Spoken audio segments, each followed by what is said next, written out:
Africa Lives on the BBC.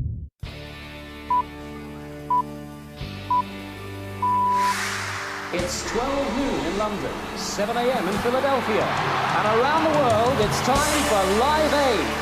They called it the greatest show on earth. 58 bands across the globe playing live in a 16-hour music marathon. It raised millions for the starving in Africa and put governments around the world to shame. But it was the day they thought would never happen. When they told me about it, I thought, what a terrible idea. I burst out laughing. I said, don't be ridiculous. Not least because its creator was an unlikely hero, a foul-mouthed fading pop star. No, let's fuck the address, let's get the numbers. It didn't strike me as a man searching around, for a charitable role. Oh, it's either Live Aid or I'll join the Citizens Advice Bureau. Yet he became the people's champion. He will never ever be able to lose the St Bob tag. And the tormentor of world-class superstars. You don't say no to Bob. Ah, fucking that's it, Jesus Christ. Real good Irish passion coming at you. And if he doesn't get you with the poetry, the spittle isn't far behind. From the start, Live Aid was dogged by transatlantic rivalry. America was horrendous. Sabotage. There was a spin put out. You're either being used, or people are going to make a lot of money off you, or it's not going to happen. And superstar egos. What the fuck do you think you're doing? I don't even speak to him. I'm not going to do it. Many predicted catastrophe. It looked like it would be a chaotic disaster. Yet the skeptics would end up falling over themselves to get on board. Let's not lie. Don't tell me there was one act there that wasn't aware that there would be more than 1 billion people watching. It was a day many will never forget. Everyone remembers where they were. Everyone remembers what they felt about it. Everybody, it seems, except those who were there. I think we went on first, didn't we? Yeah, it must have been great. Yeah, because obviously it was still daylight, wasn't it? Don't even remember that. Did we go in a helicopter? Did we? I just wish I could remember more than I can. But that's because, as I said, I had a bloody good time. For 16 hours, the country was united with joy and reduced to tears. Against all the odds, it was the day that music changed the world.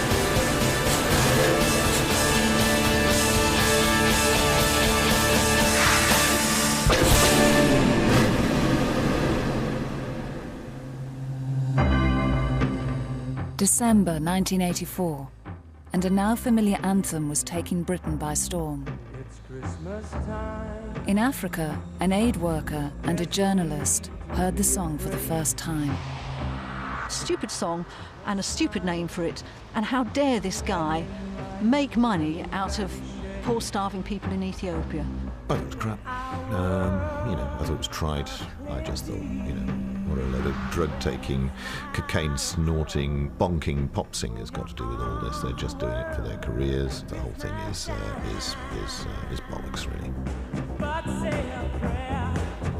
I was busting my guts out to try and save these kids, and I thought somebody was taking advantage of them. It wasn't true, but you could hardly blame them for being cynical. This was not a time of peace and brotherly love.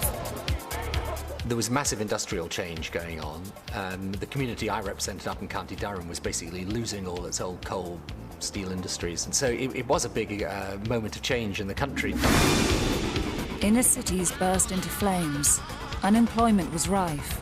Left-wing councils and the country's most powerful union, the miners, were locked in a fight to the death with Mrs. Thatcher's Tory government.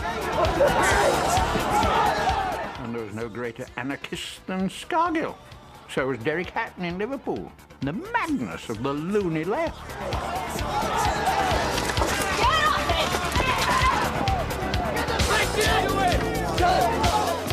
Arthur Scargill, for me, became a tune-out human being. If he came onto the TV, I just turned it off. If you saw police on horseback, you thought, they don't know what they're up against.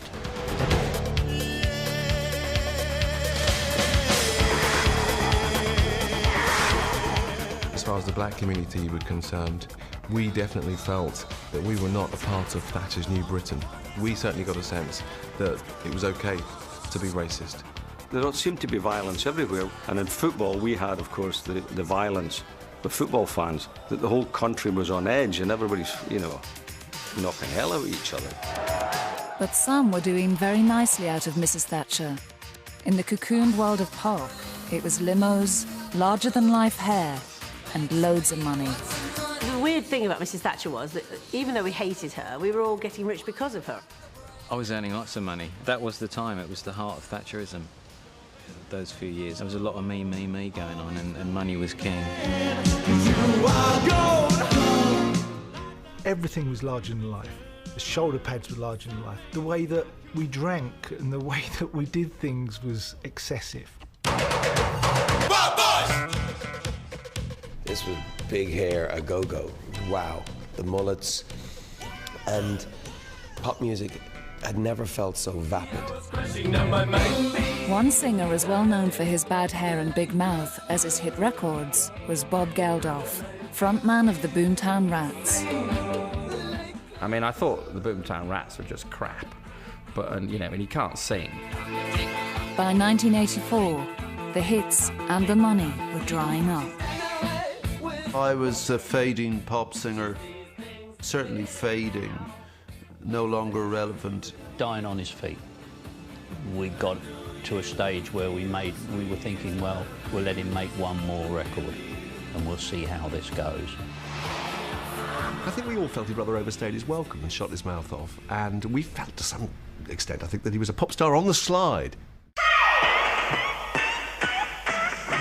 Geldof's girlfriend, Paula Yates, presenter of cult music show The Tube, was now the biggest star.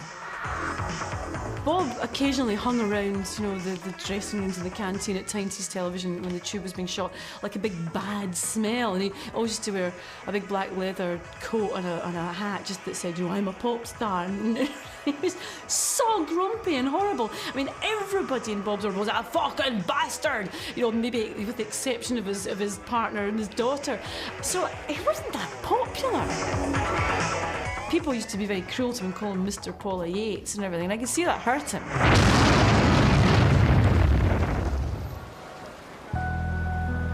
But one autumn evening, Bob Geldof's life was about to change. October makes me miserable anyway. Twilight makes me very uncomfortable. Around 4 o'clock, 4:15 on autumn days, or the orange sodium lights flick on. Don't like it. So I came in, so the time of day, the sense, though I wouldn't acknowledge it, that this was over, and the panic about what do I do, I really can't do anything else in my life. Paula was in, and Fifi was in. She was just very small. The three of us watched the 6 o'clock news. The news featured a report from famine-struck Ethiopia. Dawn, and as the sun breaks through the piercing chill of night on the plain outside Coram, it lights up a biblical famine, now in the 20th century. This place, say workers here, is the closest thing to hell on earth. The scenes were absolutely riveting. And this, from the get-go, did not look like television. It looked like Spartacus, something vast. And it was grey, these grey wraiths moving in this grey moonscape. And the camera was pitiless. It was like a cyclops just there. It would not let you off the hook. The Red Cross have picked out 500 mothers and children out of the thousands and are treating them in an improvised shelter. It's run by an Anglo-Swiss nurse from Hertfordshire. She has to choose who amongst the hundreds who camp outside should be let in, which babies will be saved. Hold on, what's this guy? What's that person doing there? That young girl in this horror, what's Why does she have to decide who lives and dies? I feel terrible because it's sending them to a certain death. It's terrible. I can take just what we can. 21 years on, the same nurse recalls her dilemma. I tried to look at every child, but not stopping too much, because if you stop too much, they just used to throw the child at you. Or, you know, plead too much, and that was heartbreaking for me. I think I marked their forehead or their hand with a piece of charcoal, the ones we took in, and we didn't take the worst ones, because the worst ones we knew they would die. But making that decision day after day, does that do anything too? Yes, of course it does. What do you expect? Yes, of course it does. It breaks my heart. It reminded me of a Nazi in a concentration camp, sending the people to the death camp. You can come in, you're okay, you're good, you're good, you're good, but you rest, no, you're going to die. You know, it really, that's what I remember. I remember feeling so bad about the ones I couldn't help. By Coram standards, it wasn't a bad night. 37 dead. Tomorrow, there would be more. The day after, more still. The context of home, here we all were. Cosy. How do I keep this going? And cozy and this? Cozy and this? It wasn't just Bob Geldof. The whole country was shocked. People in Britain are donating about £100,000 a day to help the famine victims. Relief agencies who are trying to cope with the famine have been inundated today with offers of help from the public. The Save the Children Fund alone received over 1,000 calls by midday. I was just watching that Ethiopian thing. I think this is gross after coming out after seeing that. Oh, yeah. I'm serious. A lot of people eating a lot of food. So do you got any champagne? Well, I've limited myself to 2 sausages and such. Tortured by what he'd seen, Geldof hit upon an idea to raise money the only way he could, by making a record. Did you fucking see that thing on TV last night? Did you fucking see that? And he was on the phone and he says, "You've got to do something about it. We've really got to do something about it." And you just, I was on the phone. I just said, "Yeah, absolutely. Whatever you say, Bob." He got lucky. He roped in his friend, songwriter and producer Midge Ure from the chart-topping band Ultravox. To make it big, he needed big stars, but some of them were suspicious. When Bob called me, I thought, he's the last person in the world who'd be talking about this kind of thing. Is that the Chimes of Doom I pulled off? I thought he was one of the greatest rock and roll stars ever. But the idea of past the plate was not something I'd associate with him. But he has, as you know, he's remarkable verbal skills, and if he doesn't get you with the poetry, the spittle isn't far behind. It's 10:30, you lazy. I was really suspicious when he first rang about Band-Aid. I was going, this is odd. Why would Geldof be doing this? There must be something in it for him. You can't blame some of us for being mildly suspicious. Try and marry these two images of a man who cared desperately and passionately about starving people in Africa, and this other big, bad-tempered git who swore at everybody. He's got this drive, this mad ambition to get this thing done. Even further back than that, though, I think. He's like a terrier. He will not let go. And once he had been let loose and got hold of all these artists, while I'm trying to put the record together, he's getting all the artists together, running up my telephone bill, I have to tell you. We both assumed the role, I was the producer, I was the guy dealing with the music.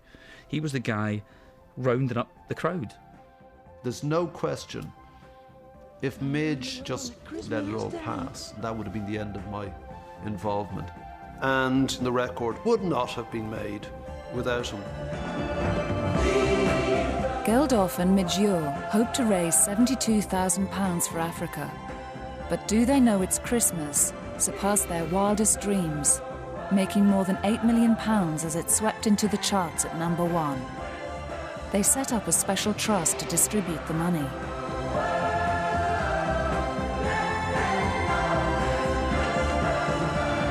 And that was it. I thought it was all over then. But it wasn't over. In fact, Geldof's journey was only just beginning. I said to him, come out. We'll take you out there. I'll take you to where it's all happening. We'll have it all organised. Minimum number of days spent on it, but come and see it for yourself. Fuck off, he said. What they said is, look, if we're to continue with this story, the editors don't want to know it's over for them. The only story now is Geldof being in Africa. I phoned them the next day and said, have you had a chance to rethink where you're going? Oh, fuck off. And the next day, fuck off, I would see something in the diary, in the newspaper, Bob Geldof collecting money from Parlophone Records or whatever it was. Go along, Bob, fuck off, and went on like this.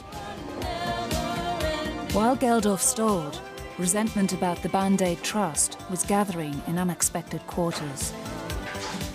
One of the surprising sources was the other charities. They saw us as a threat. They were very concerned that money which came to us was not going to go to them.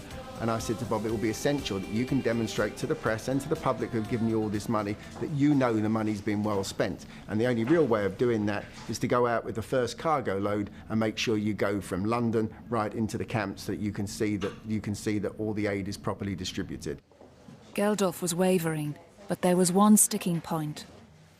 Then Bob came on to me in the office and said, I'm thinking about this, but you know there'll be no fucking pictures of me with dead babies. Because that would, that's why I wanted him there. Not dead babies, but I wanted him there to show what was happening. I wanted him, beside a baby who was stick thin and stuff like that. Anyway, and I won't be going unless I get that promise from you. You are a dirty dealing. You're the man that ruins people's lives. You are not going to fucking ruin my life because I've got to make a living after this. I'm not a rich man. I don't have any money, but if I'm seen milking this for me, I am finished. He's not a missionary. He's not a charity person. It's not his world at all. And he really was very frightened of what he would see, and he didn't want to go. It's Christmas in Ethiopia, and the arrival of the pop star's flight from London was the focus of considerable curiosity. A reluctant Geldof agreed to go on a whistle-stop tour of Ethiopia. The 9-day trip would take him to refugee centres and feeding camps in the areas worst hit by the famine. For the rock star, life was about to change, forever. This scruffy git turned up with a pair of plimsolls, dirty pair of trousers, and I think it was the usual stripy jacket and tattered shirt, looking unwashed, with his bag slung over his shoulder, load of newspapers, and making some comment about a load of fucking journalists. He was absolutely emphatic that this was not going to be a publicity tour as it could easily have been.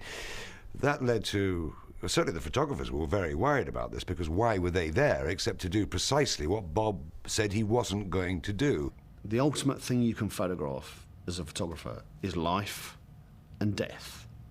And suddenly here was this opportunity of going to a country to cover a major story where people were dying. And as a photographer, that is one of the ultimate things you can cover. And I don't care what anybody says, but you get a buzz out of that knowing that you're going to be confronted with seeing death.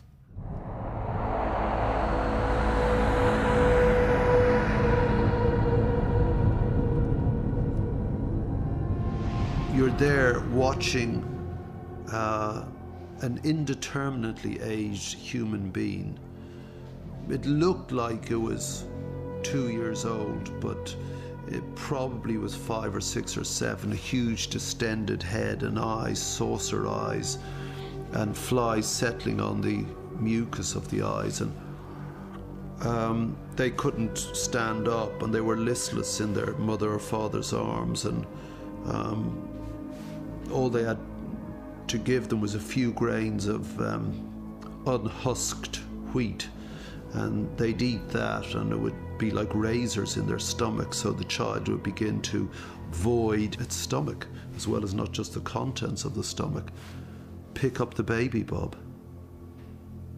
He didn't stand any nonsense. He said, if you do that, he said, you're out, I won't talk to you. So we had to obey that directive to get cooperation with him. And I do remember filming him at one point when we were in Coram, and we were looking at the refugee camp, and he knew the cameras were behind him, and he was just staring in some shock at the scenes that he was seeing, and aware too that we were behind, and he suddenly turned away and expressed for the first time during that whole trip how upset he was. But he never went near to the kids. He didn't pick them up in our presence. For the man who once said he wanted to get rich, famous and laid, this new life was mind-blowing. You arrive at somewhere and you look out the window and there's a guard of honor. And you're going, stop this, And they all line up and they're all there, the lads are snapping to attention. So what do you do? I mean, literally, what do you do? What are you supposed to do when there's a guard of honor? So I find myself in this bizarre situation of remembering newsreels of Prince Charles or the Duke of Edinburgh, somebody looking at a guard of honor. I'll do that. I saw that in a newsreel. So you go along, you're looking at these guys who are looking at you, like these 18-year-old soldiers. They're looking, look at this scruffy cunt. Look at his filthy clothes, Look at the bags on it. He hasn't shaved for a week. And look at his stupid shoes. And I'm here presenting arms to this twat, But I've got to go along, and I wink at a couple of them, and they're kind of going, And next minute there's the minister or the general beside him coming along like this, And I'm going,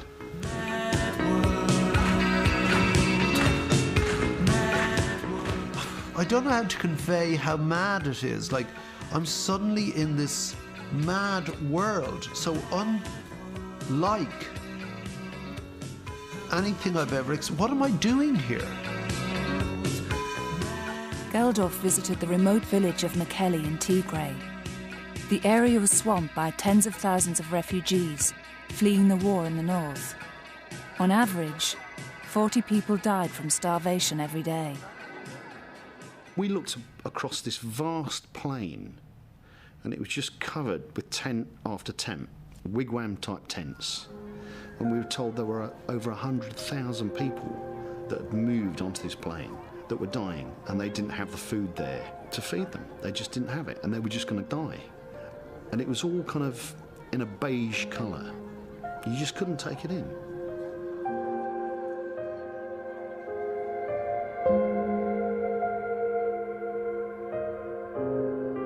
And we came upon a little boy and a little girl. The little girl was one of my nightmares. The little girl was about 3 years old, and she was looking after her brother, who was about 1 year old. And the little boy was as close to death as you can be. His eyes were almost fixed, and he had that glassy, waxy look about a child who's about to die. And she continued to wave. She was in a pitiful state herself, but she continued to wave the flies away from around her brother's eyes. And the doctor explained that the little boy was unlikely to make it, but the little girl was in slightly better condition.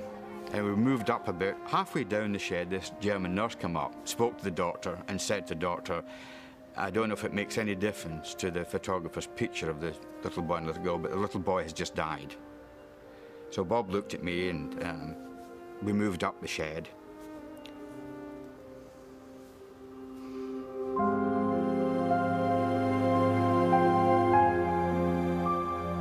At the top of the shed, this nurse approached us again and said to the doctor, I don't know if it's going to affect your picture, but the little girl has now died. Anyway, Bob continued to talk to the doctor, and I left. And he came, found me. I'd gone behind this truck that was parked up nearby, and I'd been sick and just...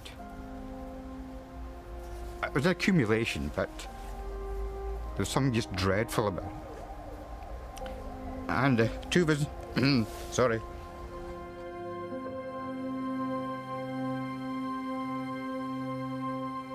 I looked around and Kenny was bawling.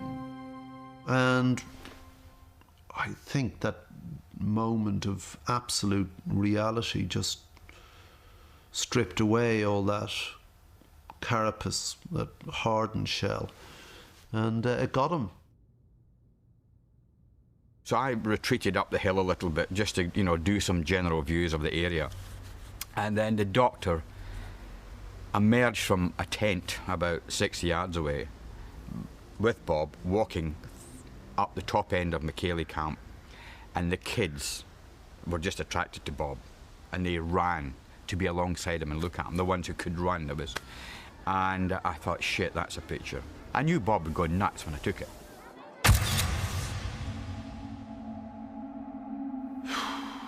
I just let it happen because I thought that would be real, because suddenly he'd stop being, come on, Bob, you know, we got...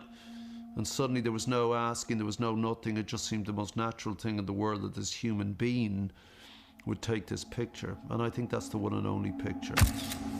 The grueling schedule involved meetings with Ethiopian officials who didn't know what to make of the scruffy pop star. You'd meet some kind of government official, and that was always, I suppose, not for me to say, but possibly better groomed than Geldof was. And you know, there were one or two occasions when the ministers would come over and sort of their hands outstretched to greet me, and I'm saying, no, it's not me, it's the tramp standing there. But the dishevelled visitor tried to clean up his sartorial act for a face-to-face meeting with the Ethiopian ruler. He knocked on my door at the Hilton Hotel that morning and said, Chris, he said, please, have you got another pair of shoes I can borrow? And I said, well, what do you want the shoes for? He said, well, just have a look at the state of mine. And I said, yeah, I know they're pretty awful, but you must have other shoes. And he said, no, he said, the only shoes I've got are carpet slippers. So I said, well, you know, this is obviously what you've got to do, Bob. Put the carpet slippers on. And he said, you bastard. He said, I know why you want me to put carpet slippers on. He said, you're going to film it, aren't you?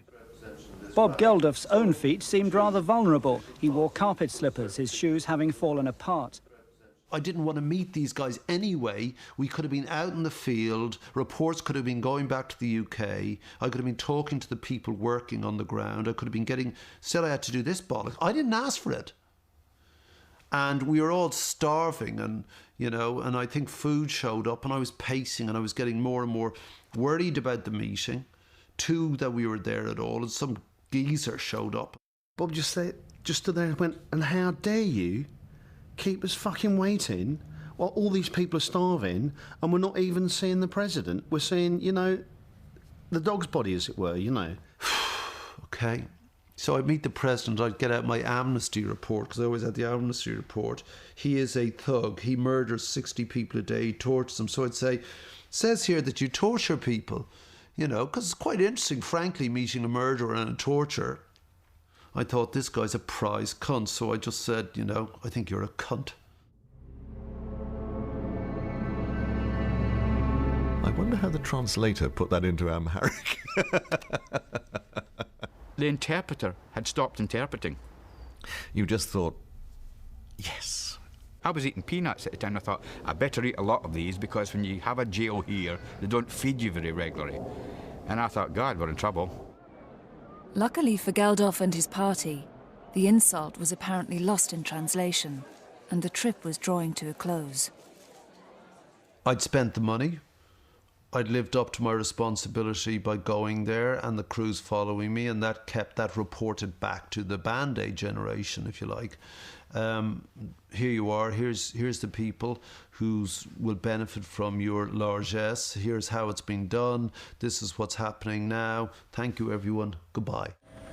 But Geldof was about to embark on the next phase of his strange journey.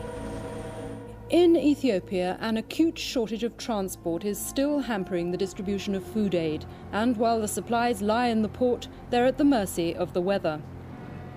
It wasn't moving because a cartel operated within the docks of trucks, and they were charging a ridiculous price to shift the food. And I said to someone, well, you know, there should be an alternative fleet of trucks. And they said, there isn't one. How much does that cost? About £3.5 million. Geldof left Ethiopia, haunted by the images of the past 9 days.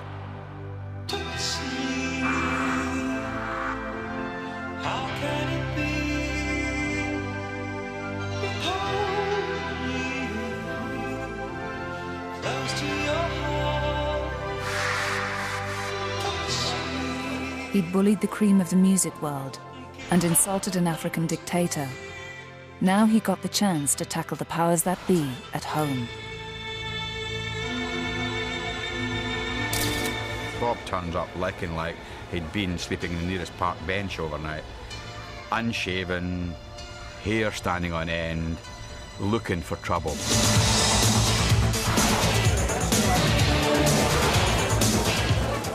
And Bob, before anyone could get to him to ask him why he was there, strode across the hall, and I was with him, and I said, "Mrs. Thatcher, there's someone I think you'd like to meet, Bob Geldof."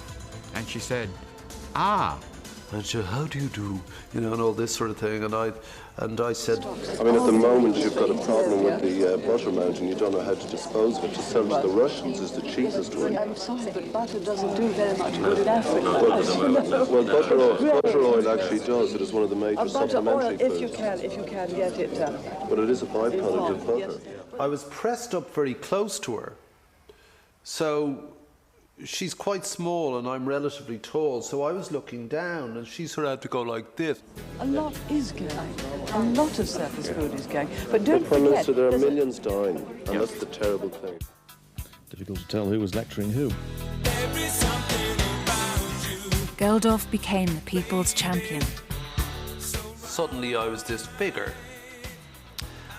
which sort of hadn't sunk in really yet.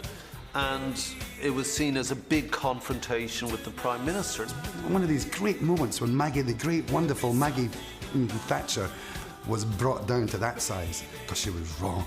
That's what he did so brilliantly. He just stood up and said, "This is wrong." And still today, it's like, you know, moments cab drivers remember. I'll remember that time you told Facky that to fuck off. God me, I'll fucking remember that. Well, I didn't. At a time of great political change, the punk and the Prime Minister had more in common than anyone realised. She lashed out with her handbag at every institution she saw: the monarchy, the old Tory party, the old Labour Party, the trade unions. She was a punk. Back then, it wasn't exactly cool to support Mrs. Thatcher. Highest standard of living ever. Highest output. Highest investment. Highest retail sales. Highest ownership of houses. Please, will you remember that sometime? But secretly, many, like Geldof, admired her policies. Privatised industries ignited the share-buying dream. Council house tenants bought up their own homes. And in the city, young guns were making a killing. There was a great deal of prosperity about, and we were seeing the beginnings perhaps of, was it Cortina Man in those days? A lot more people in this country felt that they were budding capitalists. Guess what? We bought our council house, you know, paid rent for 350,000 years. We're homeowners. We actually can do it now. We've got shares. You're all being told that to go out and make money. You know, if you're an 18-year-old kid, just make money. It's cool to be 18 and have a Porsche and wear, you know, red braces and have these new mobile phones which were the size of a backpack and stuff. That's cool. You know, I actually think it is cool. Geldof had become a charity entrepreneur, and Mrs. Thatcher loved entrepreneurs. I think what they were doing was almost a sort of privatisation of aid. It was very much a return to a sort of 19th century idea of philanthropy and of people spontaneously taking an initiative to help other people rather than relying on or expecting the state to do it for them. Even in the home of capitalism, the cream of America's music talent was jumping on Geldof's bandwagon. 45 top stars were about to record their own charity single for the famine. I was quite moved at the fact that a bunch of Brits got together, you know, and decided to do this. I think that's what really kind of woke us all up in America. There comes a time. The two superstars of the moment, Lionel Richie and Michael Jackson, wrote the song, and Richie's manager, Ken Cragen, invited Geldof to come to Los Angeles for the recording. There are people dying. Well, I'd never spoken to Bob Geldof before. I didn't really know what I was in for. At the Band Aid recording in London, the talent had gone to the local chippy for their dinner. But in California, they did things differently. I got, I don't know, $50,000 worth of free food donated for the group, and it was all spread out. It was in Hollywood, California. So when you say, would any restaurant like to cater for free? Well, it's only going to be Spago's, it's only going to be Chasen's, and their presentation is going to be over the top. Geldof was not impressed. The only problem with that is Bob walked in, saw it, and started berating the people for eating while the people were dying in Africa.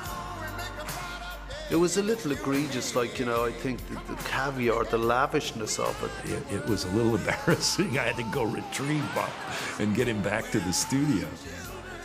We Are the World raised $45 million across the globe, 4 times as much as Band-Aid. They'll always say to you, oh, you're the guy who did We Are the World, and I go, no. You know, but, you know, whenever I walk into a bloody room in Africa, we are the world. No, wrong song. The money-making potential of a huge gathering of top-class talent would stay with Geldof. 2 months before, he'd been written off as a fading star, hell-bent on his own publicity. Now, he was the man on a mission, the conscience of the nation.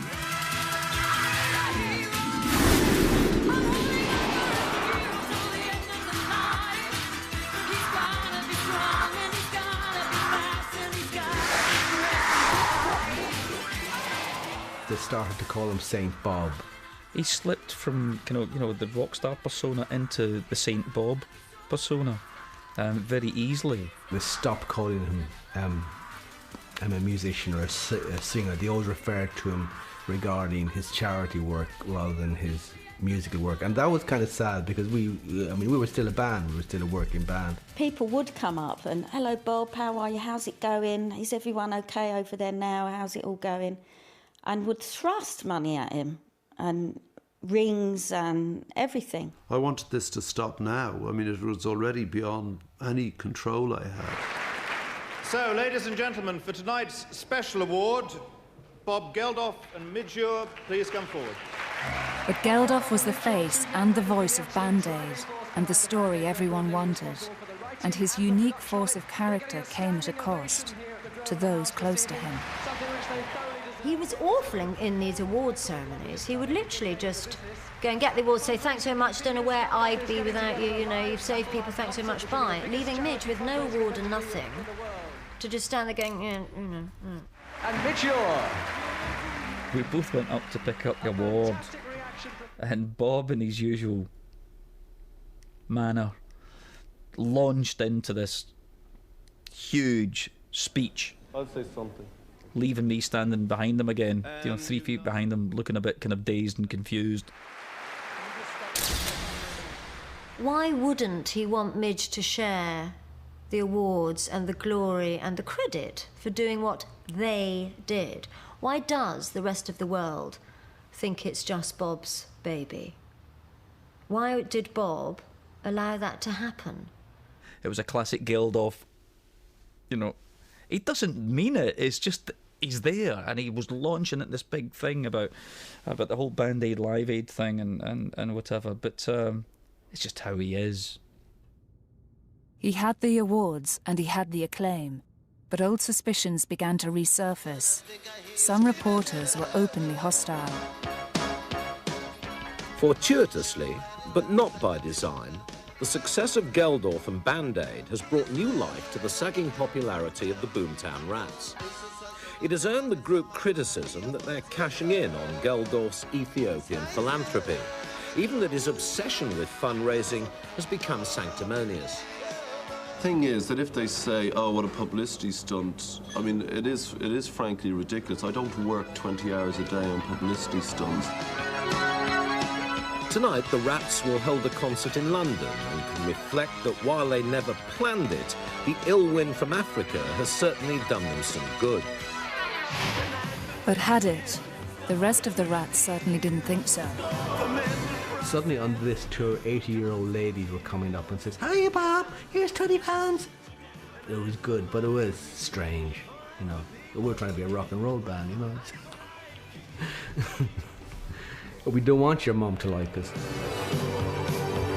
That tour was wildly different because the old buckets would have gone around, or they were at the exits. So, like, you know, we come in, and everyone's job. I mean, so I promise you, in the band, we'd have to divvy up the buckets and count the money.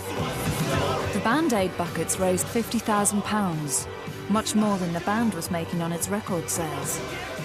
We would leave the venue, get on the tour bus, all the buckets would be piled onto the tour bus and they'd be down the centre aisle.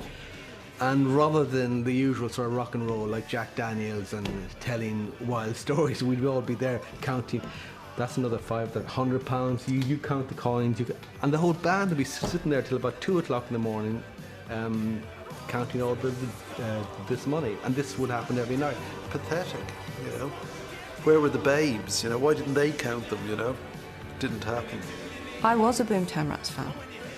Yeah, I really, really liked them as a band. And in fact, I saw the Boomtown Rats at university and was annoyed at how many thousands of people wanted to get in to see them because I had been a fan. But of course, people were there to worship at the shrine of St. Bob, and rightly so. Rightly so, he'd done such an incredible thing. But I was annoyed because I'd been there at the beginning. It was the end of the road for the Rats, and Geldof bowed to the inevitable. Since his visit there, Ethiopia had never been far from his thoughts. Now he had a brainwave. Bob came in one day and said, look, we have to break this trucking cartel, but we haven't got enough money. And we all kind of went, oh, okay. He said, I've got this idea. We were going to do a concert. Now, Bob, in his way, this wasn't a consultation with the trustees. This was a statement of fact. This was going to happen. And I think we all were scared. We all sat there kind of going, huh? But Geldof couldn't do it alone. He needed someone as bolshy as himself to get the job done. Harvey Goldsmith was the biggest promoter of the day. What's more, this tough music industry bruiser had the mouth to match Geldof's own. I actually basically told him to fuck off at first because I just thought he was being ridiculous. I mean, he actually did say, you're fucking mad. But Geldof wouldn't take no for an answer. The phone rang, and there he was, saying, got to see you today, got to get this concert together. And I said, I'm just unpacking, I've just got off the plane from China, I don't know where I am, let's talk tomorrow. Got in the office, I think I've been there about 6 minutes, phone rang, Bob again. I said, okay, let's meet.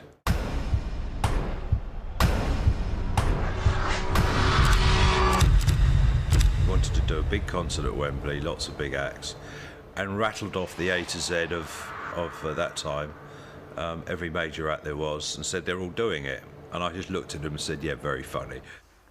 And he says, what do you mean, one concert, two continents? Why do you do that? Basically, everything he said he wanted to do, I said, you can't. So that was our starting point.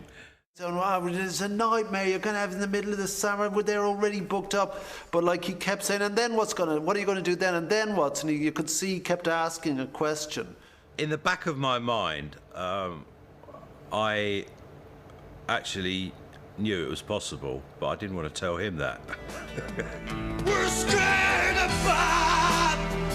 We're scared of Geldof. Now he just needed the talent, and for them, there was no safe hiding place. And he just approached me in the middle of Heathrow Airport. I don't think he was going anywhere. I think he was just sort of there haranguing people. Scared the crap out of me, so I said yes. And he was angry and committed and very volatile, and so I just went along with it. You know, you don't say no to Bob Geldof very easily. We're scared of Bob. What did you say to Bob? No? Do you know anyone that said no to Bob? You don't say no to Bob. I thought it was such a great idea that, of course, I said yes immediately. But not everyone saw it as a golden opportunity. When he said to me what he was trying to do, I burst out laughing. I said, don't be ridiculous. I must admit, when they told me about it, I thought, what a terrible idea. I thought, God, a big gathering of all those whalers, and it was the 80s, remember, there was so much crap around. I thought, oh God, it'll be all them, you know, all pouncing around in their white trousers. So you'd say, oh, well, it's in July sometime, not quite sure where it's going to be. Don't know if it'll be on the telly. And by the way, you can only probably play for about 20 minutes. You won't get a contract, but we want you on the TV. And you have to pay for it all yourselves. And it was like, fuck off. And as if that wasn't enough, Geldof was to boldly go where no man or television station had gone before. An all-day transatlantic live TV extravaganza when satellite technology was still in its infancy.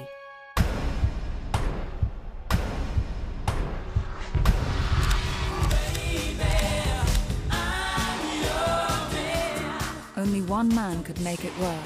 Geldof flew to New York to see Mike Mitchell, who had just produced the television coverage of the LA Olympics.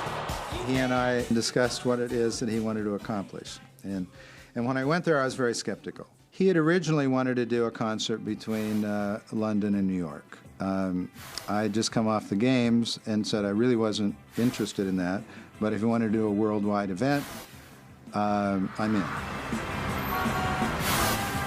They called it the Global Jukebox, and it was getting bigger by the minute. Wembley would start at noon.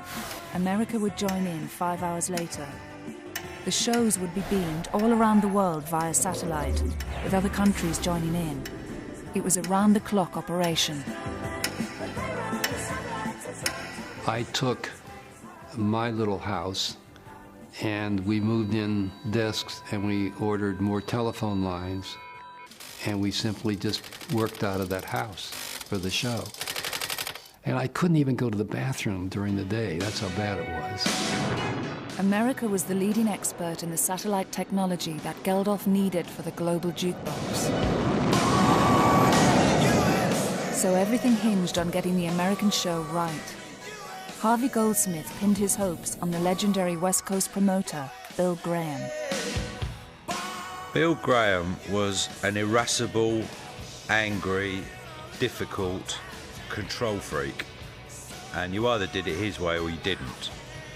He also was an amazingly creative guy, and he really put music on the map in America.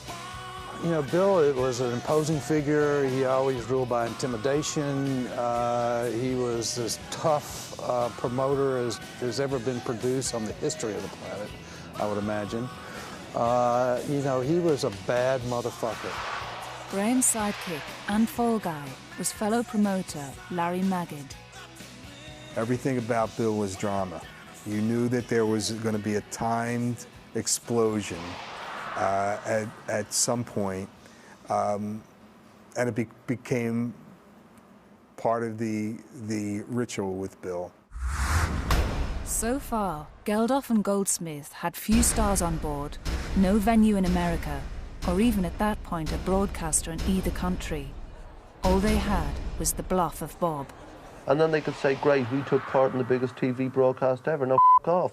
One of the very early impossibilities that Bob threw at me was that he wanted to put this out on TV. And he then said, I want the whole concert on TV. And I said, that ain't gonna happen.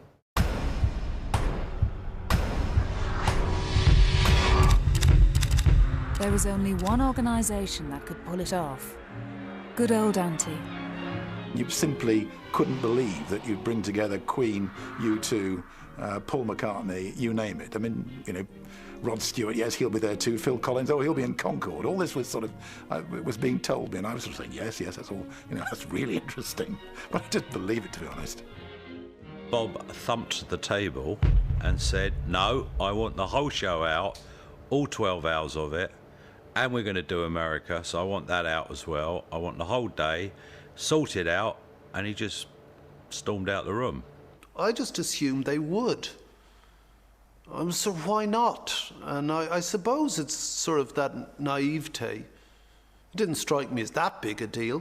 And then suddenly, Bob walked in the door again, and he said, I want an answer by Tuesday. He shot out the door. I've been having second thoughts about this, and I'd like to hear more from the music department about the idea. Well, what exactly do you want? Well, it'll be mainly music, George. Well, frankly, to me, this savors too much of a gimmick. I'm in favor of the experiment.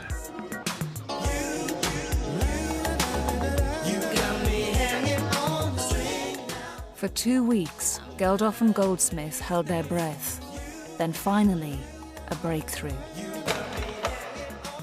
I called Bob and said, I just had a call from Roger and he thinks he might be doing it. He said, good, is he going to do the whole lot?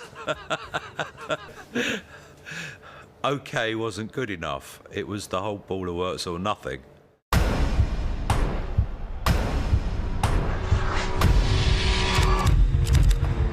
With only 6 weeks to go before transmission, the news was broken to BBC staff. Bearing in mind it was the height of the summer and most of the outside broadcast vehicles were already booked for other things, you've got all sorts of sporting activities going on. I thought that it's going to be an absolute nightmare.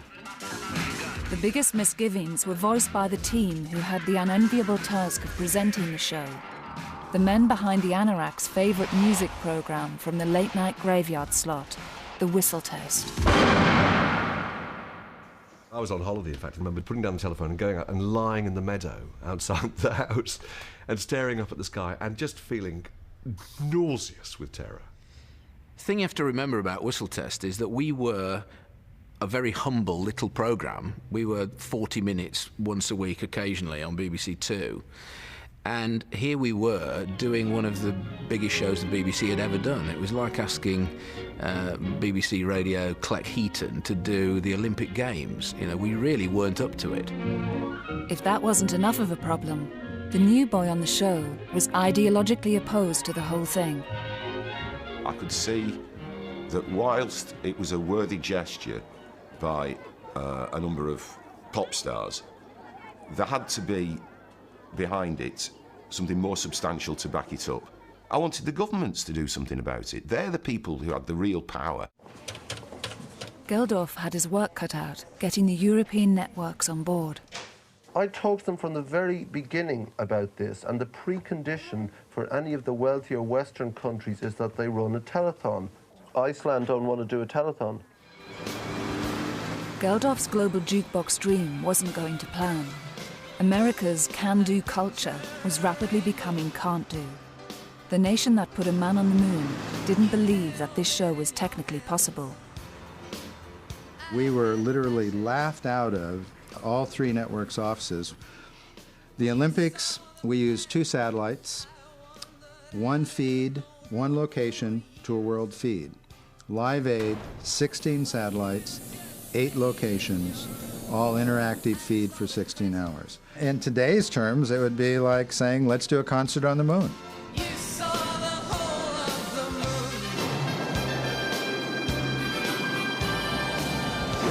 After weeks of wrangling, ABC finally agreed to broadcast not the whole day, but a 3-hour special with Philadelphia as the American venue.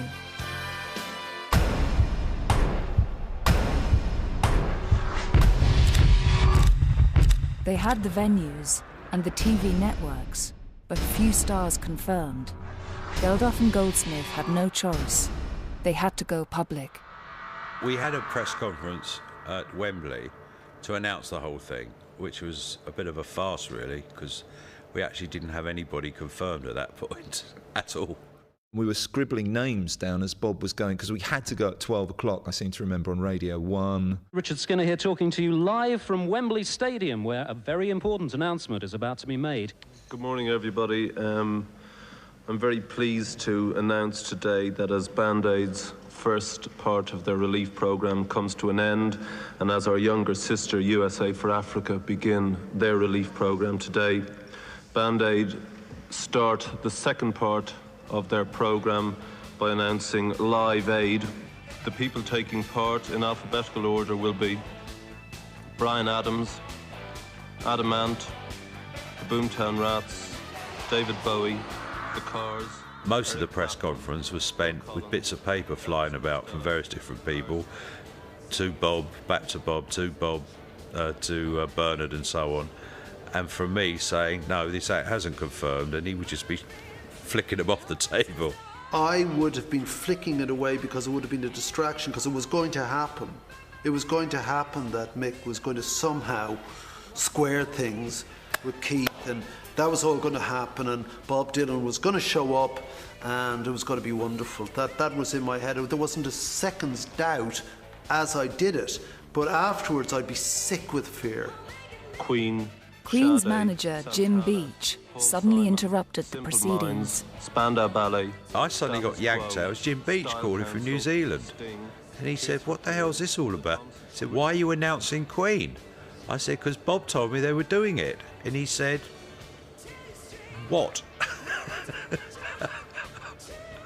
So I said, look, we're right in the middle of the press conference. He said, you better not announce Queen. I coughed a bit and said, because he'd already done it. The Pretenders, Queen. Bands who were no longer together were amazed to hear they were reforming, especially for Live Aid. Status Quo. I got a call from Pete Townsend just as they were going into the press conference that I thought sort of intimated to me that he was at least interested in playing. Not with The Who, but he was interested in playing. Marsha came in with her bit of paper to say that Pete Townsend agreed to do it. Threw it at Bob. Bob read it and announced that The Who were getting back together again. And about 5 minutes ago, we heard some wonderful news, and that is that The Who, one of the greatest bands ever in rock music, are reforming specifically for this event. What the fuck are you talking about? It was just really bizarre. It was really, really bizarre. The phones light up completely mentally from the pair of them. What the fuck do you think you're doing? I don't even speak to him. I'm not going to do it. I think you will agree that we have more or less, without a doubt, in fact, the most important people over the last 20 years. And I can also tell you that the remaining half dozen or so huge bands in the world are at the moment trying to clear their desks, and we will let you know over the next 3 weeks who's in and who's out of that remaining half dozen. I went through the list, and like literally the journalists were sort of gasping, have you got so-and-so? Yes, yes, and they were kind of freaking out. And it's Brian Ferry, so-and-so. Next minute, like the phone rang about 2 hours later, as Brian said, I never agreed to do it. And I said, well, hey, dude, pull out. As the Wembley press conference made clear, Geldof's brusque, domineering personality was driving Live Aid forward while pushing old friends aside. It was becoming very obvious that Midge was being pushed into the background. So Bob said, OK, then, well, I'll read one band out and Midge can read the other, and so on and so on. Richard Skinner here talking to you live from Wembley Stadium, where a very important... I tuned into Radio 1, all sort of excited that at last Midge was going to get, his due for doing so much work and get to be a part of things again. And I sat and Bob just did the whole... It was as if Midge wasn't there. On 2 continents. I'll read out the list of people taking part. The conference kicked off without me. I felt a bit miffed. I was a bit left out. I was standing talking to Gary Kemp and Adam Ant. Before I knew it, a kind of partition had been closed and the press launch was happening next door. So there's the entire Band Aid trustees all sitting there with Bob spouting off about who he was going to get. And I was in with them and I'm thinking, hold on a second, what's happened to me? Where have I gone? Well, I mean, he had nothing to do with Live Aid. I mean, that's it. That's the reality of it. And I would have said, well, if he wants to do something, he can, but it was never suggested to me, and I would have thought it redundant, really. I know it's not about egos, and it's not about personalities, but I think it was quite hard for Midge to take. And to his credit, he never said anything publicly. Despite bruised egos behind the scenes, all pop fans cared about was that the biggest concert in history was going to happen in just 4 weeks. The people taking part in alphabetical order will be Bryan Adams, Adam Ant, the Boomtown Rats. I'm just waiting for the K's to come along, and it said Nick Kershaw, and I'm there. Judas Priest, Nick Kershaw, Chris Christopherson, Huey Lewis and the News. I mean, I wouldn't go if it was just the Wurzels, and it was the Wurzels and Bucks Fizz, I wouldn't bother. Coming here for the music or for the charity? For charity and the music. It was a thrill to be able to go back to the Polytechnic and go in with this ticket and say, we've got one, we've got one, we've got one. I stayed on the phone for hours Did you? while it was engaged, like about 4 hours, just ringing, putting it down, ringing, putting it down. I got until through it after through. 4 hours, that's all it took. With my mum's credit card. That's right. God bless her. The tickets sold out in minutes, but one fruit and veg seller in Cheshire decided to do something a bit more ambitious. The Live Aid concert will be the biggest televised event the world has ever seen. Now, in Wembley Stadium, there'll be 2 giant television screens, which will be receiving the American end of the concert live by satellite. There's only one other vast television screen, mobile, in the country, and that won't be at any stadium. No, that'll be right here, in this field at Pot Shrigley, near Bollington, in Cheshire. I'd got the biggest screen in Europe, this bloody big screen, and nowhere to put it.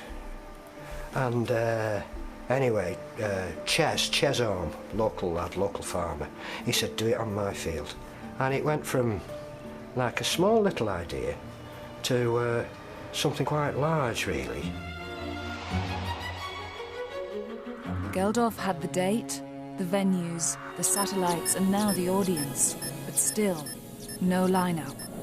You would think now, looking back, the greatest show on earth. Every artist in the world must have clamoured to play at Live Aid. That wasn't the case whatsoever. It was the exact opposite. There were many, many artists who needed a great deal of convincing, and managers who were sceptical that it would take place and it would be first class and it would show their artist in a good light and that it was real, that it would actually take place. And so Bob would use bluff and bluster and outright porky pies. He'd phone one artist, for example, he'd phone Elton and say, Queen and Bowie are in. And then he'd phone Bowie and say, Elton and Queen are in. And they weren't in. He was making it up. The best way is to make them feel threatened by their peers. So it gets to the point, if you're not on it, well then, who are you in the hierarchy? So if you've got Paul McCartney, Mick Jagger, David Bowie, Bob Dylan, who the fuck are you that you're not doing it? For bands who had split up, like Status Quo, Geldof played the role of marriage counsellor. He said, nobody's interested in doing it, he can't get anybody to... And he said, we're not happening, we're unrehearsed, and he said, it doesn't matter a fuck what you sound like as long as you're there. He could have said, we really need you guys, you're great, but he didn't. Live Aid still needed the supergroups of the age. Suddenly, a breakthrough. I simply looked down at my date sheet and I noticed that we were playing a 12-night run at Wembley Arena across that period. And when he said the date was July the 13th, 1985, I noticed that we were playing at Wembley Arena on July the 13th, 1985. And I literally said to him, well, we'll just walk across, which is what we did, and we'll do the performance. And then as long as we can have a time slot where we can get back to play to the 12,000 odd people who I hoped at that point were going to buy tickets for our show. The only thing I do remember thinking was whether in fact we'd be able to get it done in time and not to be able to get back and do the other gig. Several other managers subsequently rang me and said, are you doing this show at Wembley? Do you think X should do it? It was an accident of timing that proved a critical breakthrough. Ringing for you. People actually started calling up and saying, well, you know, we're doing a show, we'd like to be on at 6 o'clock, right? Well, I said, okay, but you're doing the show bit's good enough, right? Could we just do the billing bit later? And of course, you know, Radio Bicknell had told everybody what time he was on, right? So they're all scrabbling now, because naturally you're a manager and you say, my act's going to do this thing, you know. What's the next thing? You want to get the best bit on the bill. Before Dire Straits said yes, bands would do anything to get out of doing Live Aid. Now there was a mad rush to get in. Are we on while America is watching? You know, that was probably a question coming from my office to the promoters and to Geldof as to what time of the day we went on. There was a bit of jostling that went on during the run-up to the show. No, I wanted to do it, you know, because it was an important thing to do. I remember at the time it was really frowned on if you said, oh, it would be good for our career. So no one ever kind of mentioned that anyway. It was all kept kind of underneath. You knew how important it would be, not just for the cause, but for your own career. I've read some criticism about people saying, well, they just did it because they wanted publicity. None of us needed publicity. It's not lie, you know, you think things, it's a wonderful cause and it was a wonderful day for the music business, but don't tell me there was one act there that wasn't aware that there would be more than 1 billion people watching. Yes, I'm lucky, yes, I'm lucky. But Geldof's idol, Mick Jagger, still hadn't taken the bait, even though Geldof had been stalking him for weeks. Keith, and all that. So he said it'll be a nightmare, he said, but, I'll do it. Mick Jagger agreed to perform in America without the Stones, but then he and his mate David Bowie had another brainwave, a transatlantic duet.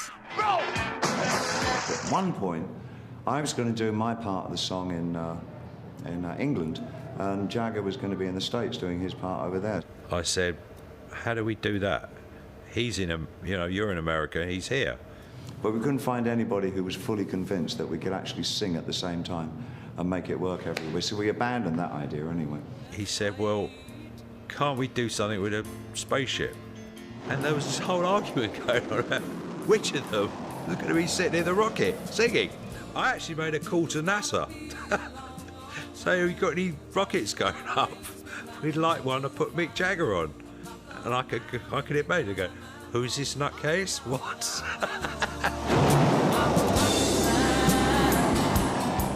The space shuttle was abandoned in favour of something more down to earth.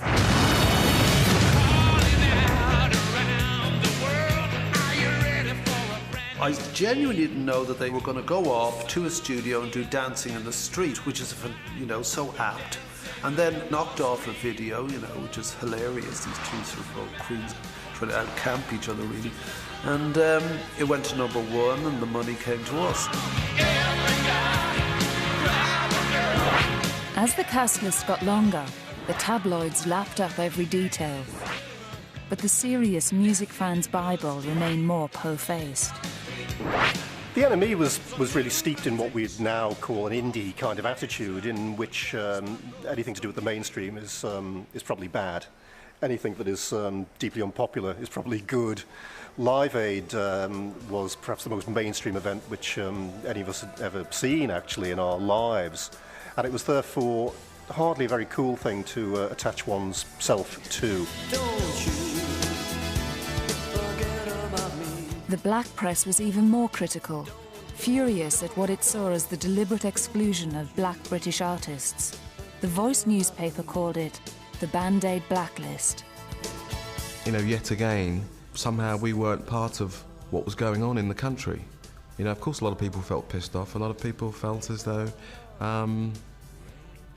fuck you, here it goes again. As this was a concert for famine relief in Africa, perhaps 1 or 2 Africans, maybe valid and valuable additions to the lineup. Oh, no. You can't have any of that.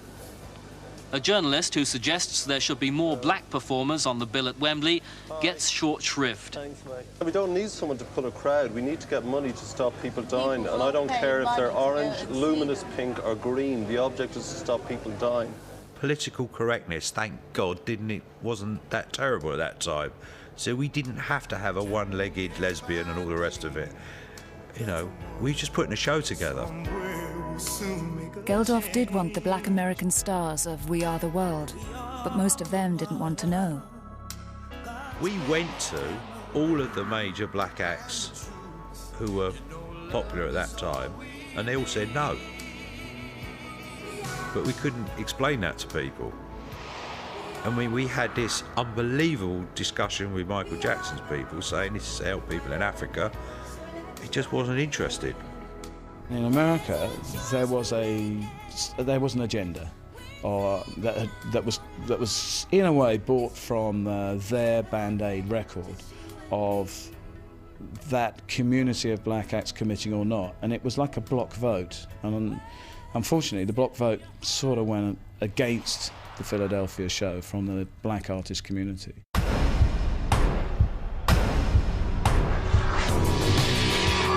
The Wembley concert was finally falling into place, but the all-important American end was falling apart. After lunch, bad news.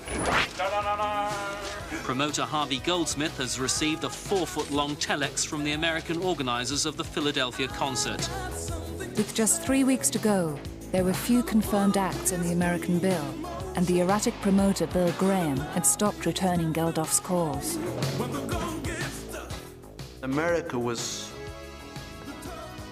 horrendous, and I was in a complete panic. I wouldn't show it, but like I really did not sleep about America because we weren't kept in touch, and you know, and Harvey and I went there, and it was a mess. I mean, it was a mess when we went into the office, and Bill Graham was rude and superior and very distracted. Bob thought Graham would go out and secure performers, and that's not what he did. We put a team together. We literally picked up the phone and just started calling people, and Graham wasn't really participating in that. Rumours now reached London that Graham was actively undermining the show he was supposed to be promoting. We were hearing from some artists that he was telling them behind our backs that the show wouldn't take place and that it wasn't well organised and they shouldn't participate and it would damage their careers. And he, in fact, put some artists off.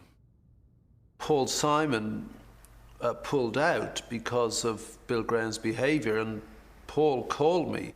I can't do it, man. I'm not on a star thing, he said, but I just can't put up with this behaviour, you know, from Graham. He's just rude and insulting. So I was going... America was rapidly slipping down the drain. Without the US show, there would be no satellite link-up and no global event. Goldsmith's sidekick, Pete Smith, was sent to America to whip Bill Graham's ass. He said, this show can't happen. And he said, do you see all those bits of paper on my desk? I said, yeah, I've been looking at those. He said, well, those are all of the artists, you know, that could play at Philadelphia, you know, the American artists. And I said, so? He said, I refuse to work with half of these people. He's quite a bullish guy, right? So, me being the optimist, I said to him, well, there's a lot of bits of paper. What about the other half? And he looked at me and said, they refuse to work with me. It wasn't just the stars who had a problem with Bill Graham. His relationship with the TV producers reached crisis point. The television people would come in and they would have a little meeting with us, and it would always end in Bill yelling at them. He was doing a concert, and we were doing a television show. So there was a conflict, and his personality is such. He's theatrical, he's dramatic, and so we didn't work together well. It didn't resolve itself. They hated each other. I got custody of Bill. Geldof and Goldsmith threatened to sack Bill Graham. I was piggy in the middle. That's exactly what I was. I was right smack in the middle, and there wasn't anything to do but keep these two people from killing each other. And as if all this bad blood wasn't enough, chart-topping band Huey Lewis and the News suddenly pulled out. Mysteriously, we would get withdrawals. And that's when we dug into it and found, as I said, there were interest groups who were calling artists, actually telling them not to participate. So far, a few stars from the record We Are the World had come on board. In a nutshell, they didn't want to be superseded, I don't think, USA for Africa, by something they thought was in effect a Band-Aid enterprise. It looked like it would be a chaotic disaster. There was a spin put out that that's what was going on. You're either being used, or people are going to make a lot of money off you, or it's not going to happen. And so there was this game played for about 4 to 5 weeks, up until literally the week or so before the event, of people in or out.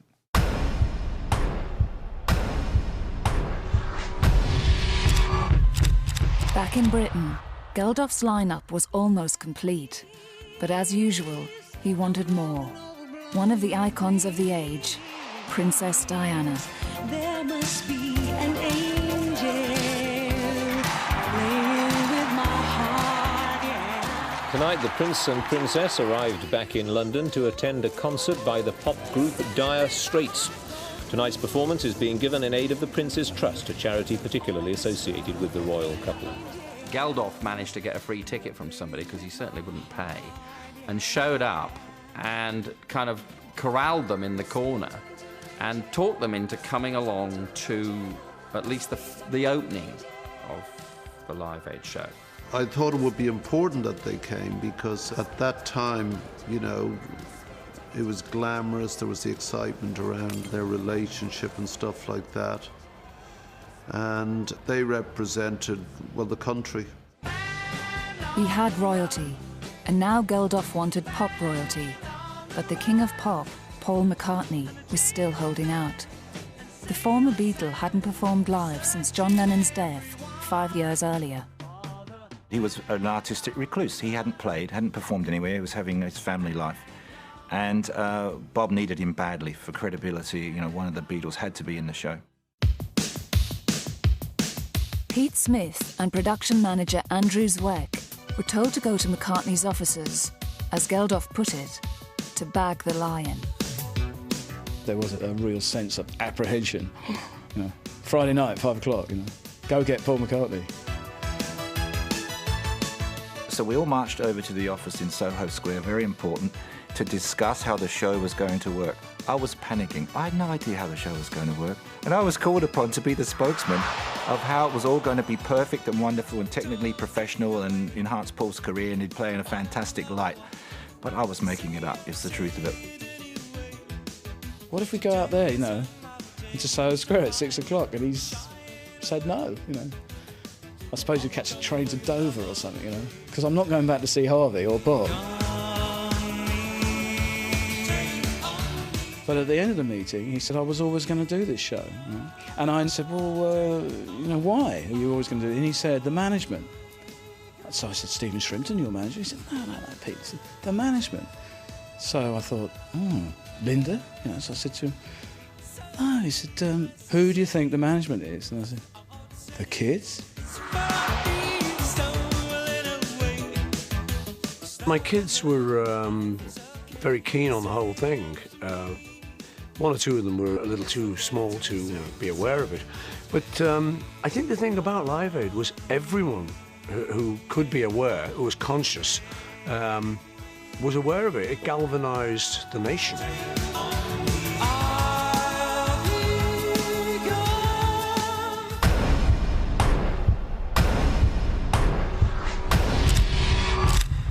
With the last act in place, Andrew Zweck was finally free to concentrate on the greatest show on earth.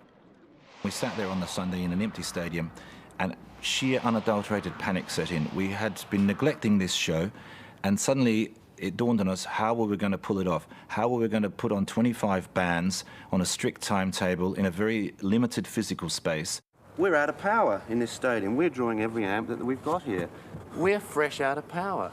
This is what Wembley Stadium have come this morning. They've said our plans to light the audience and so on. There's not an amp left in the place. But can we just get more generators in? Well, I've already got 3 out there. I'm already at 3 generators. Get more, Andy, get more. I remember panicking in the very start of the week with Bob, telling him, we haven't got enough of anything. There's not enough power here. We don't have the physical size to put all the bands on. There's no room to put all the artists. We haven't got enough catering. I haven't got enough staff. Where am I going to get it? We're getting too big and spectacular.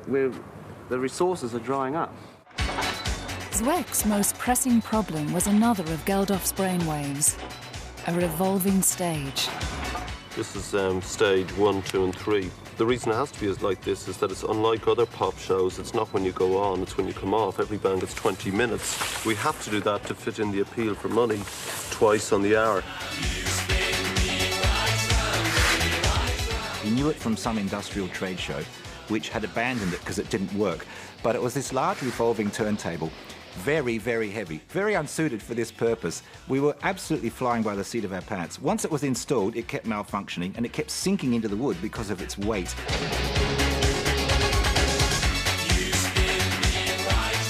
I think my only concern was always whether this bloody stage would get stuck or not. And I said at the end of the day, if it doesn't work, you better get some horses in. What it meant was you better get lots and lots of people to physically turn the thing round. I was going, you must be fucking joking, you know, underneath the bloody stage, you know. Well, this was utter rubbish. Soon became a myth, because there was no room under that stage, even for a rat. The horse was a big possibility. He was there, wasn't he? If the stagehands were a bit clapped out, over at the BBC, things didn't seem much better.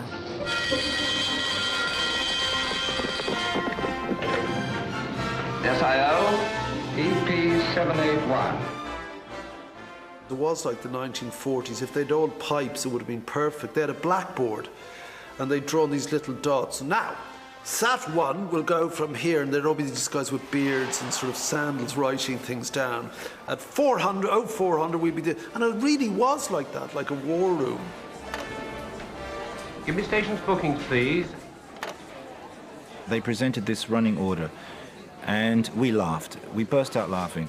They said at 1702, Sade would take the stage, and at 1917, The Who would come off. And we said, this is not how the music business works. This is not rock and roll. You're not going to tell The Who they have to leave the stage. You're not going to tell these artists what to do. And we laughed at the BBC. With only days to go, America was still unravelling. Geldof badly needed the artists from We Are the World to give the show global credibility. A showdown took place between Ken Cragen, Mike Mitchell and Harvey Goldsmith. We actually ended up all meeting together because there was a point where we suddenly felt we were being competitive.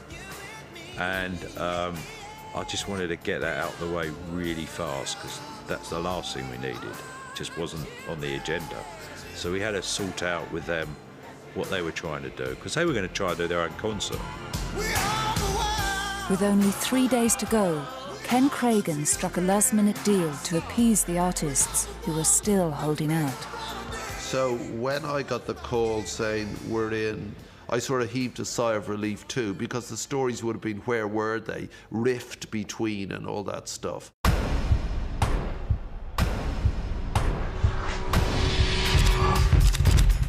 America was finally falling into place, but at Wembley, a massive row was brewing. Everyone in Britain was giving their services for free, except Wembley, who insisted on charging for the venue and their staff. Wembley were the biggest pains in the arse of the whole thing. They were really not going with the plot. They wanted money, they wanted this, they wanted that. And like, I was just going, fuck them, you know, no. An 11th hour meeting was arranged with Wembley's deputy chairman, Jarvis Astaire. Suddenly, Bob Geldof let it rip and used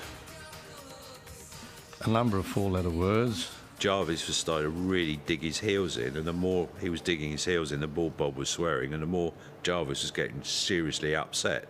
That man Geldof has just sworn at me then, and I said, so you've never met Bob before then? And he said, I'm not having it. I'm not having it in my boardroom. I was, to some extent, offended that he was in the boardroom at Wembley having a proper business meeting, and he was behaving like the wild ruffian that I thought he was in the first place. It actually got very close to blows as it happened. And I said to him, if you want to talk to me about an event at Wembley and you're here, don't use that language and don't bang on the table. And at that point, he was, it was like, I'm not having this, I'm not having this show in here, I'm not having that man in here. And we all thought it was all off again. At the 24th hour, Wembley reached a deal. Live Aid agreed to pay the stadium £250,000 for the day. It wasn't just the big guns. In Cheshire, fruit and veg man Tony Butterworth was having his own battle with bureaucracy. The main stumbling blocks were actually Macclesfield Borough Council, if I'm telling the truth, because they really didn't want it to be around here. They were absolutely sure that the hippie convoy was going to arrive from Stonehenge, and there's going to be dirt, dust and other unsavoury activities.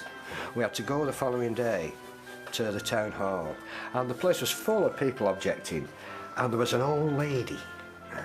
She looked like Mrs. Marples, you know, big coat on and a portmanteau, and and she was sat right at the back, and I kept turning around and looking at her like, you know, and I thought, oh, she's trouble.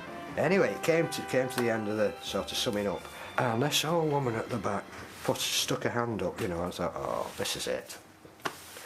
And she said, I just want to say there are people dying right now as we speak.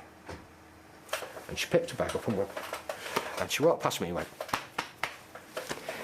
And these 3 judges said, there's your licence, you know.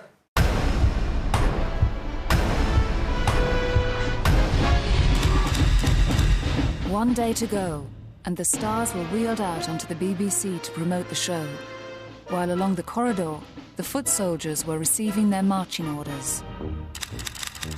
We were given no guidance at all about the kind of programme that was wanted. We didn't know whether we were covering an event or participating in it.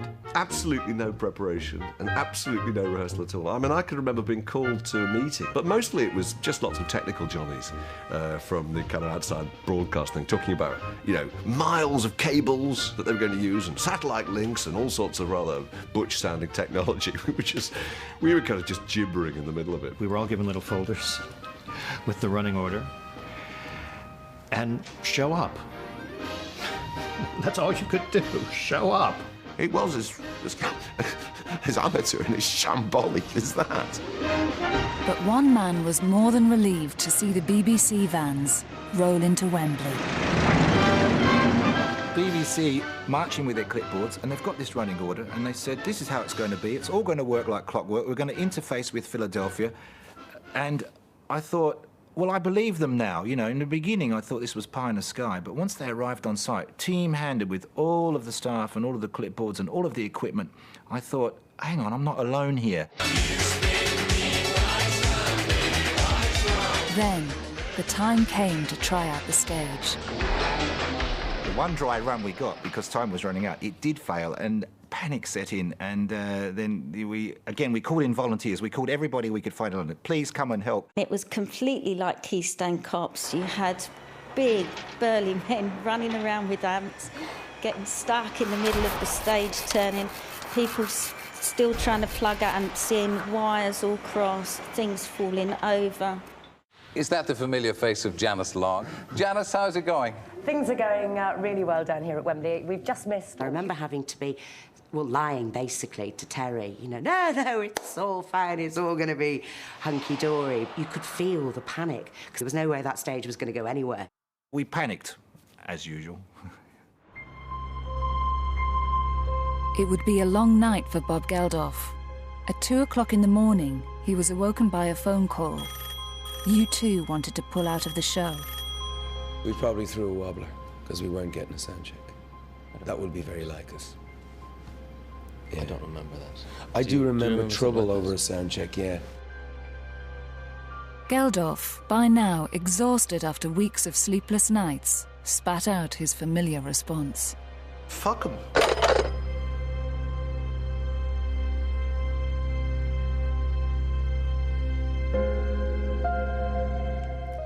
Stay right here. Part 2, coming up next.